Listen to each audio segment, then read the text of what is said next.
अस्सलाम वालेकुम नाजरीन, मैं हूं आपका होस्ट सैयद नवीद हुसैन शाह काज़मी। आप देख रहे हैं वॉइस ऑफ यूथ, आपकी अपनी आवाज़। नाजरीन, आज हमारे साथ मौजूद हैं हमजा जावेद। नाजरीन, सेवी टेक्नोलॉजीज़ एंड बी क्लेशे के ये फाउंडर हैं और एंटरप्रेन्योर हैं। अस्सलाम वालेकुम हमजा जावेद भाई। अस्सलाम वालेकुम सर, कैसे हैं आप? खैरियत से? बिल्कुल ठीक ठाक।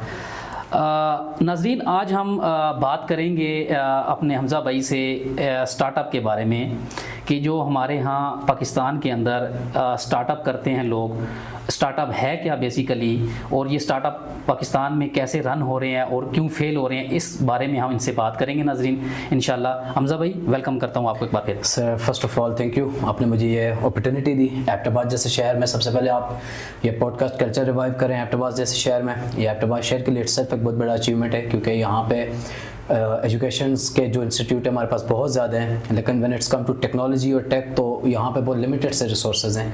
उसी में एक ही आपका इनिशिएटिव है, बहुत शुक्रिया, बहुत अच्छा एक बेहतरीन इनिशिएटिव है, लेकिन आपने करना ये है कि आपने इसको कंटिन्यू करना है। ये नहीं कि आपने थोड़ा सा टाइम किया और फिर बस आपने इसको एक साइड लाइन करा दी है, लेकिन आपने कोशिश करनी है कि आपने इस इनिशिएटिव को आगे बढ़ाना है। और दूसरा, बहुत सारे जो आपके पास लोकल एंटरप्रेन्योर्स हैं जिनके अपने बिजनेसेस हैं, जिन लोगों ने अपने बिजनेसेस बनाए हैं, उन लोगों को आपने लाना है। उन लोगों की स्टोरीज जो लोकल, आप अगर लोकल पीरियड ऑफ टाइम में या लोकल लोगों तक ही आप उनकी स्टोरीज़ को पहुंचाते हैं, ये भी आपका एबटाबाद शहर के लिए एक बहुत बड़ी अचीवमेंट होगी।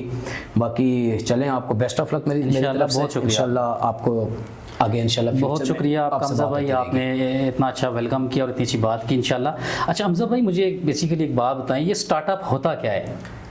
सर बेसिकली स्टार्टअप एक ऐसी चीज़ है, मतलब स्टार्टअप भी एक बिजनेस ही है जी, लेकिन जो एक एंटरप्रेन्योर होता है और जो स्टार्टअप होता है, स्टार्टअप को आप ऐसे ले लें कि स्टार्टअप एक ऐसा बिजनेस है जिसे इनोवेशन के थ्रू किया जाता है। अच्छा, जिसे टेक्नोलॉजीज के साथ मिला के किया जाता है। लेट्स सपोज कि जैसे आप किसी किस्म का बिजनेस लेते हैं, वो आप बिजनेस स्टार्ट करते हैं, उस बिजनेस में आप बहुत सारा टाइम रखते हैं, बट जब एक एंटरप्रेन्योर एक स्टार्टअप को शुरू करता है तो उसकी पहली कोशिश ये होती है कि वो एक कम टाइम में बट लिमिटेड रिसोर्सेज के साथ वो अपनी कंपनी को अपग्रेड करे, वो अपने बिजनेस को स्केल करे और बहुत कम से टाइम में वो उससे प्रॉफिट लेना शुरू कर दे। तो बेसिकली जो स्टार्टअप है, स्टार्टअप कल्चर दुनिया में बहुत ज़्यादा है। पाकिस्तान में भी स्टार्टअप कल्चर बूम की तरफ जा रहा है। जिस तरह हमारे अभी बहुत अच्छे स्टार्टअप्स काम कर रहे हैं, सच एज एडुफाई काम कर रहे हैं। उसके अलावा हमारे पास आप दराज देख लें, bazaar.com देख लें। उसके अलावा फिर हमारे पास अभी शार्क टैंक पाकिस्तान देख लें। बिल्कुल बहुत सारी न्यू एंटरप्रेन्योर्स आ रहे हैं वहाँ पे, बहुत सारे इनोवेशन और टेक के रिलेटेड आइडियाज़ लेके आ रहे हैं। वहाँ से आपके लिए बिजनेसेस बनेंगे, आपके स्टार्टअप बनेंगे। और सबसे बड़ी चीज़, हमारे पास जो सबसे बड़ा मसला है वो बेरोजगारी है। लेकिन जैसे ही न्यू कंपनीज आएंगी, स्टार्टअप्स की शक्ल में आएंगी, ये जो और कंपनीज आएंगी, वहाँ से जॉब की अपॉर्चुनिटीज़ पैदा होंगी, बहुत सारे लोगों के लिए जॉब्स बनेंगी।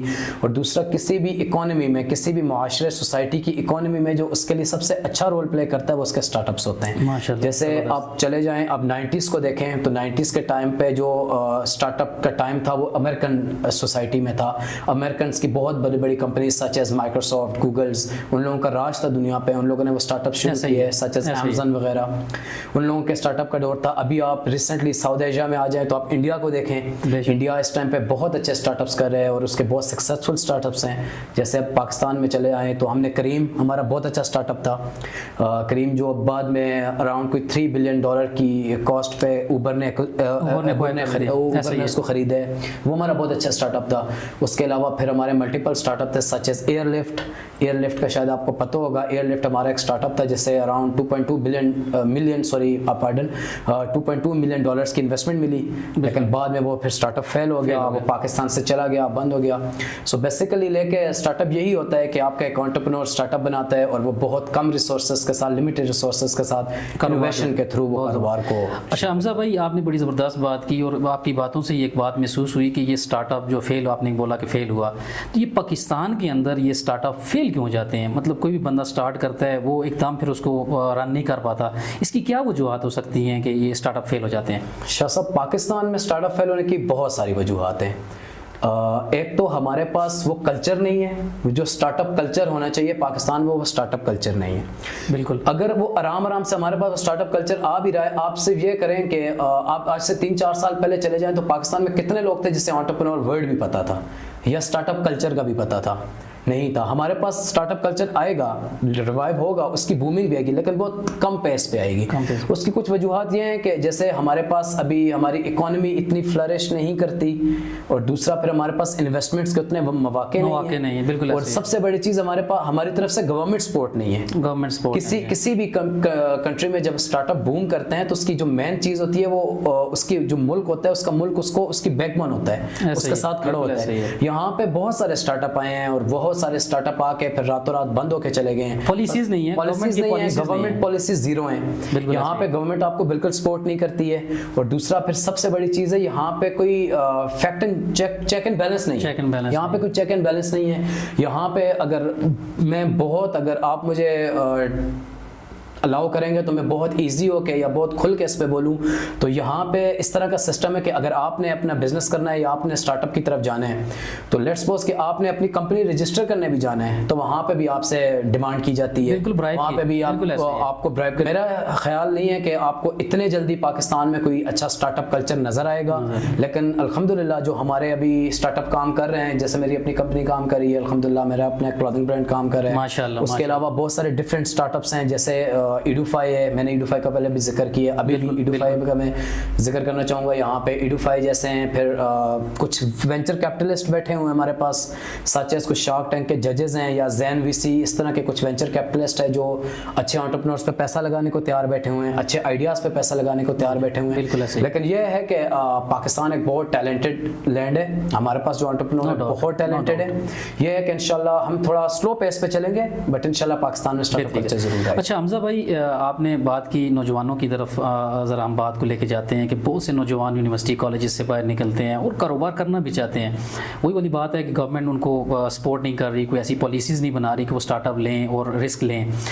मुझे ये बताएं, ये हमारे जो नौजवान हैं, ये क्या इसी वजह से स्टार्टअप से डरते भी हैं, स्टार्टअप नहीं ले पा रहे, वो यही पॉलिसीज़ की वजह से, या कोई और भी मतलब हमारे यहाँ कोई ऐसी बात है जिस वजह से नौजवान आगे नहीं बढ़ पा रहा? सर, एक तो इसमें पॉलिसीज़ का भी बहुत रोल है, और दूसरा जो इसका मेन रोल है ना, जो मुझे लगता है वो शायद इसलिए है कि मैंने आपको पहले भी बताया कि हमारे पास अभी जो स्टार्टअप का कल्चर है वो इतना ज़्यादा इन्हेंस हुआ ही नहीं है। अभी स्टार्टअप का कल्चर आप ये समझें कि हमारे पास पक रहा है, अभी वो तैयार नहीं है। और बहुत सारे एंटरप्रेन्योर्स जो इसको करना भी चाहते हैं, फिर ये देखें ना कि एक बंदा, लेट्स सपोज कि एक एंटरप्रेन्योर है और उसने स्टार्टअप शुरू किया है, ऐसा ही है।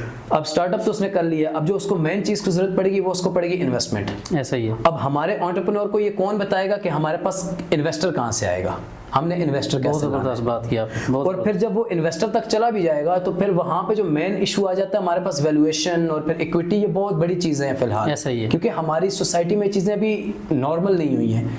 और सबसे बड़ा जो मुझे इसमें डर ये लगता है कि जैसे हमारे पास स्टार्टअप आई भी हैं, आप एयरलिफ्ट की एग्जाम्पल ले लें। एयरलिफ्ट पाकिस्तान के एक टाइम पे बूमिंग कंपनी थी, बहुत ज़्यादा उन लोगों ने पैसा बनाया आके, नो डाउट उन लोगों ने पैसा बनाया आके, फिर सडनली उन्हें $2.2 मिलियन की रेज मिल जाती है, वो फंड लेते हैं, और फंड लेने के बाद उन लोगों को समझ ही नहीं आया कि उन लोगों ने अपने साथ करना क्या है। उन लोगों ने पानी की तरह पैसा लगाया, पानी की तरह उन लोगों ने पैसा लगाया, जहाँ पे 5 रुपए लगते थे वहाँ उन लोगों ने 500 रुपये लगाया। करते करते वो पाकिस्तान से देखें ख़त्म होकर चले गए हैं। बस मेन चीज़ ये है कि अगर आप स्टार्टअप शुरू करते हैं और फिर आप उस स्टार्टअप के बदले आप इन्वेस्टमेंट लेते हैं और फिर आप बेहतर एंटरप्रेन्योर मेरी नज़र में तब है जब आप उस इन्वेस्टमेंट को बेहतर यूज़ करते हैं। बहुत अगर आपने किसी कैपिटल फर्म से, किसी वेंचर से आपने पैसे ले लिए हैं और फिर आपने उस इन्वेस्टमेंट को यूज़ कैसे करना है, मेरे हिसाब से ये चीज़ ज़्यादा मैटर करती है एज कम्पेयर टू इसके कि आपने एक कंपनी शुरू कर ली है या आपके पास एक आइडिया था और आपने उस आइडिया को इम्प्लीमेंट कर लिया। बहुत ज़बरदस्त। अच्छा हमजा भाई, थोड़ा सा स्टार्टअप से निकल के हम इस तरफ आते हैं कि चलें स्टार्टअप तो ये चीज़ें आपने बहुत अच्छी बयान कर दी। ये एंटरप्रेन्योरशिप जो आती है, ये एंटरप्रेन्योर ये क्या होता है, और ये मतलब स्टार्टअप जो बंदा कर रहा होता है क्या उसे हम इस कैटेगरी में लेके जाते हैं या कि अलग कोई चीज़ है? एंटरप्रेन्योर किसको कहते हैं? बिल्कुल सर, एंटरप्रेन्योर सिंपल एक बिजनेसमैन ही होता है। बस उसका सिर्फ बिजनेसमैन से जो एक चीज़ अलग होती है वो ये होती है कि वो हमेशा आउट ऑफ द बॉक्स सोचता है। एंटरप्रेन्योर कभी भी, जिस तरह आप एक बिजनेस ले लेंगे, लेट्स सपोज के अब 2 जनरेशन बिजनेस लें कि किसी के वालिद साहब ने दुकान डाली तो उसके बेटे ने आगे दुकान को बढ़ा दिया और मजीद आगे लेके गया। लेट्स कम टू एंटरप्रेन्योर हमेशा आउट ऑफ द बॉक्स सोचता है, वो किसी भी छोटी सी जगह पे नहीं रहना चाहता। आप एंटरप्रेन्योर का जब भी आइडिया देखेंगे वो बात अब एंटरप्रेन्योर में एक और चीज देखें आप, जी जी एंटरप्रेन्योर के वॉलेट्स में और बैंक अकाउंट में कुछ नहीं होगा, लेकिन बात वो करोड़ों की करेगा। करोड़ों की करेगा, जबरदस्त। वो बात हमेशा वो करोड़ों की वो वाली करेगा, बात क्योंकि नहीं हो जाएगी हमजा भाई, दुकान पकौड़ों की और बातें करोड़ों की। नहीं अच्छा, वो बात इस तरह नहीं होगी ना, क्योंकि अगर एक बंदा करोड़ों की बात कर रहा है तो उसके पास फिर अगले 6 महीने 1 साल का रोड मैप है। माशाल्लाह, उसको पता है उसने उसकी क्या सोच करना होती है, एक विजन होता है उसका विजन होता है, उसको पता है उसने अगले 6 महीने में क्या करना है। और अपने विजन में मेरे ख्याल से एंटरप्रेन्योर जो है वो इतना क्लियर होता है कि उसको पता होता है कि मैं स्टेज तक जो है ना इंशाल्लाह पहुंचूंगा। बहुत जबरदस्त, बहुत जबरदस्त। और दूसरा, बहुत सारी कंपनीज हैं, जब एंटरप्रेन्योर एक कंपनी बनाता है, बेसिकली मसला ये है ना कि आप एक बिजनेस शुरू करते हैं, लेट्स सपोज के यहाँ पे आपके साथ एक फास्ट फूड की दुकान है, आपने भी फास्ट फूड की दुकान शुरू कर ली है। अब वो फास्ट फूड की दुकान उसकी भी चल रही है, आपकी भी चल रही है, लेकिन थोड़ा सा जब मार्केट में रिसेशन आया है, लेट्स सपोज आप महंगाई ऊपर चली गई है, तो उसको भी नुकसान हुए, आपको भी नुकसान हुए। लेकिन जब एंटरप्रेन्योर करता है तो एंटरप्रेन्योर ये काम नहीं करता। आप देखें जितने दुनिया में जितने बड़े स्टार्टअप्स बने हैं, उन स्टार्टअप्स ने कोई ना कोई दुनिया की प्रॉब्लम सॉल्व की है। ऐसा ही, चाहे दुनिया का जितने बड़े स्टार्टअप, आप माइक्रोसॉफ्ट से शुरू करें, बहुत जबरदस्त। आप माइक्रोसॉफ्ट से शुरू करें और आप फूड पैंडा पे आ जाएं। फूड पैंडा ने से लेके इन लोगों ने, दुनिया में एक गैप होता था, किसी भी एक चीज में एक गैप होता था, इन लोगों ने वो गैप सॉल्व किया है आगे। माशाल्लाह, जब जबरदस्त। इन लोगों ने वो गैप सॉल्व किया तो उस गैप से इन लोगों ने बिजनेस बनाया और उस बिजनेस से पैसा बनाया। हमजा भाई, ये बड़ी ज़बरदस्त आपने बात की और मुझे इस बात से मैं एग्री भी करूंगा कि दुनिया में जितने भी बहुत बड़े बिजनेसमैन एंटरप्रेन्योर हैं, वो लोगों की आसानियों के लिए भी अपना पैसा भी जनरेट करते हैं, ये बात नो डाउट, लेकिन वो लोगों की आसानियों के लिए बहुत सी चीज़ें वो क्रिएट कर रहे होते हैं, नई जैसे हम कहते हैं ज़रूरत ईजाद की माँ है, ठीक है, आसानियाँ पैदा कर रहे होते हैं इंसानों के लिए। अच्छा, मुझे ये बताएं कि पाकिस्तान में अभी कौन सा स्टार्टअप है जो चल रहा है या काम कर रहा है? पाकिस्तान में भी अल्हम्दुलिल्लाह मल्टीपल स्टार्टअप्स काम कर रहे हैं, जैसे दराज है, OLX है, ज़मीन.com है, और उसके अलावा मल्टीपल स्टार्टअप्स। अच्छा, इनके फाउंडर पाकिस्तानी? जी बिल्कुल, इनके फाउंडर्स पाकिस्तानी हैं। इवन के आपके जो करीम था, अच्छा, आपके करीम के जो फाउंडर्स थे वो पाकिस्तानी थे। माशाल्लाह माशाल्लाह, आपके करीम के फाउंडर्स पाकिस्तानी थे। उसके अलावा आपका एयरलिफ्ट जो भी पाकिस्तान से बंद हो गया है, एयरलिफ्ट पर मेड इन पाकिस्तान था, उसके स्टार्टअप्स के जो फाउंडर्स थे वो पाकिस्तानी थे। आपका ज़मीन.com है, ये पाकिस्तानी है। और आप उसके अलावा बहुत सारे एंटरप्रेन्योर्स देखें, आप शार्क टैंक का भी पाकिस्तान से शायद सीजन 1 खत्म, बिल्कुल सीजन 1 खत्म, तकरीबन 50 से ज्यादा वहाँ पे कंपनीज लिस्ट हुई हैं। वहाँ मल्टीपल स्टार्टअप्स थे, आपके मल्टीपल एंटरप्रेन्योर्स थे।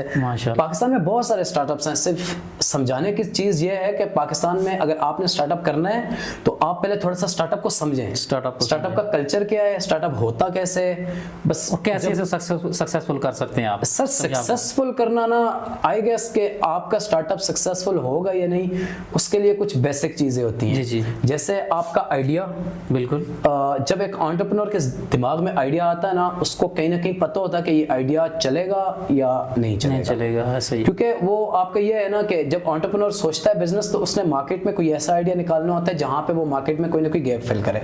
बिल्कुल। अब जब भी आपका मार्केट में कंपटीटर नहीं होगा और आप जब सोलो बैठे होंगे, आपकी मोनोपोली होगी, आप वहां पे बिजनेस बनाएंगे। बहुत ज़बरदस्त। अच्छा नाज़रीन, हमजा भाई के साथ गुफ्तगू हुई, आपने सुनी, हमने स्टार्टअप के ऊपर बात की, हमने एंटरप्रेन्योरशिप के ऊपर बात की, और पाकिस्तान के अंदर जो कल्चर स्टार्टअप का है उसको हमने बूम करना है कि वो आए और नई जनरेशन और नौजवान हमारे जो कम अज़ कम वो स्टार्टअप लें। नाज़रीन, बहुत अच्छी गुफ्तगू हुई और फ्रूटफुल गुफ्तगू थी हमारी हमजा जावेद भाई से। मैं अभी आपसे इजाज़त चाहूँगा। अल्लाह हाफ़िज़।